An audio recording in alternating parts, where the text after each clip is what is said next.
tentang demo kemarin, menurut lu itu gimana?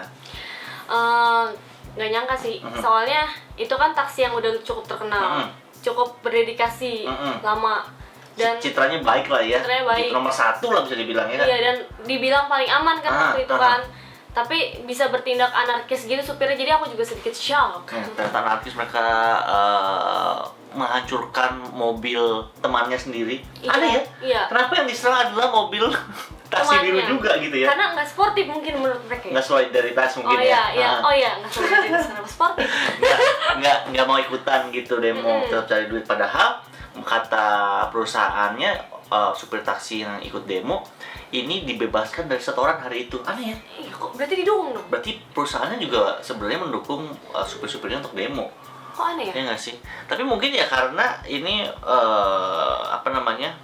Sebenarnya kita ngomongin soal penyebabnya dulu deh. Penyebabnya gitu. gimana? Penyebabnya supir taksi ini demo apa gitu? Ada keirian gitu ya, Kak? Sama si online, taksi online ini ya.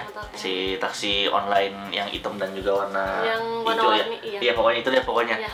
Kita nggak sebutin merek meskipun kalian tahu lah kita ngomongin apa ya. Jadi memang sebenarnya kalau menurut gue dua-duanya salah. Kalau online kenapa salah? Karena online gini, jadi mereka ini pertama mereka kan nggak bayar pajak.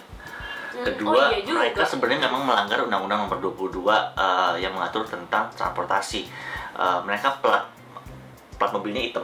Sedangkan kalau angkutan umum iya, benar, itu plat benar. mobilnya harus kuning. Harus kuning. Dan mereka sudah punya tarif tertentu. Jadi sebenarnya yang supir taksi konvensional atau supir taksi biasa ini protes adalah mereka itu nggak mau bersaing sehat. Iya benar-benar. Jadi kalau bisa dibilang karena si taksi online ini tidak mengikuti tarif yang disesuaikan oleh pemerintah, jadi mereka kan seenak-enaknya kasih tarif murah. Iya lebih murah sih. Sebagai pengguna kita untung sih. Kita sih sebagai pengguna untung-untung aja. Cuma sebagai supir taksi mereka tidak bisa menurunkan harganya karena gini loh, pemerintah itu sudah mencanangkan atau mengatur harga angkutan umum tuh jangkanya berapa. Dari tarifnya berapa? Jadi misalnya naik taksi, ini contoh ya, naik taksi dari A ke B jaraknya 2 km bayarnya 20.000, contohnya seperti itu. Dan itu nggak bisa diturunin terlalu jauh, nggak bisa dinaikin terlalu jauh. Sedangkan kalau taksi online itu suka-suka mereka karena mereka nggak ada yang ngatur. Nah jadi sebenarnya taksi online juga ada salahnya karena mereka nggak mau ikutin peraturan yang berlaku dan mereka bilang sih ini bisnisnya bisnis aplikasi. Memang benar. Tapi kan menyangkut transportasi juga. Iya betul. Jadi sebenarnya ya taksi online juga ada salahnya, taksi konvensional juga ada salahnya. Ada salahnya. Menurut lu salahnya apa sih mereka? Ya kemarin sih salah tindakannya itu. Iya, tindakan anarkis itu udah bukan melanggar aturan transportasi tapi melanggar hukum malah ya. Hukum itu kayak responnya mereka salah. Harusnya responnya coba dibicarakan baik-baik atau gimana. Tapi sebenarnya itu sudah kesekian kalinya dibicarakan.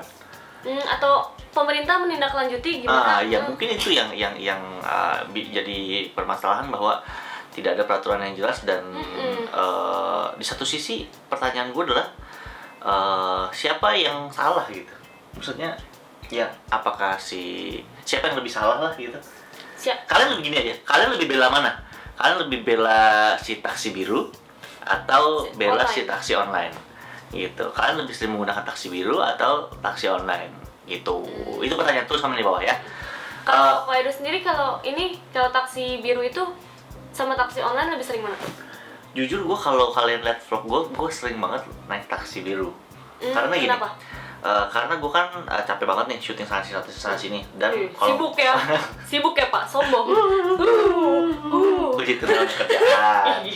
Nah jadi pada saat gue dalam perjalanan gue pengen istirahat. Nah kalau gue naik taksi online kebanyakan mereka itu tidak tahu jalan. Jadi gue harus tahu lurus, belok kanan, belok kiri, ada portal, naik, terjun ke bawah Pak, gitu. Karena mereka nggak tahu jalan.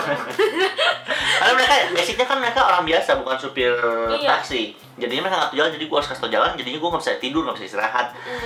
Makanya gue lebih sering pakai taksi biru gitu. Soal taksi biru mungkin supirnya udah ada persyaratan tertentu buat masuk jadi supir yang benar-benar udah ada kredibilitas, udah berpengalaman lah istilah kayak begitu. Jadi sebenarnya memang gue lebih sering naik taksi biru, cuma memang yang gue pertanyakan adalah mereka kan taksi terbesar nomor 1 di Indonesia. Bahkan saat waktu itu banyak gosip-gosip taksi dan fakta-faktanya yang taksi tuh nggak aman, ada yang diapain lah di taksi, dibawa kabur lah. Taksi biru tuh termasuk taksi yang paling aman. Betul, yang paling terjamin lah keamanannya. Nah, yang gue jadi pertanyaan lagi nih, anggaplah mereka mau bersaing gitu kan ya, mereka kan punya modal besar nih, si taksi biru ini. Kenapa kan nggak sewa orang untuk bikin aplikasi yang lebih canggih dibandingkan aplikasi yang dibuat oleh taksi online? Contohnya, sebenarnya mereka udah ada aplikasi ya? Udah ada, cuma servernya down terus. Iya. Nggak di-maintain dengan baik. Mungkin ya, itulah yang namanya mereka sudah berasa besar gitu, sudah merasa zona nyaman, merasa ini nggak peduli lah gitu. Padahal teknologi berkembang terus, kayak gitu. Mereka bisa loh bikin aplikasi yang one touch taksi biru. Contohnya gini, aplikasinya cuma dipencet doang, manggil taksi, nggak perlu masukin alamat, nggak perlu input data segala macam.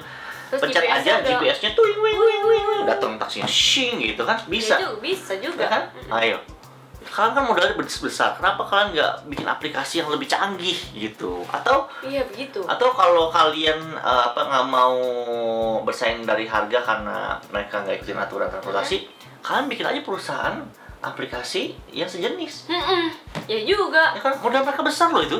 Iya, benar-benar. Main-main udah berapa tahun taksi biru itu menguasai pertaksian Indonesia. Iya, daripada nggak bersaing kayak gitu. Iya. Berantem, tawuran. Cuma salah satu solusi juga adalah si taksi online ini ya, mereka udahlah jangan ngumpet di belakang bisnis aplikasi.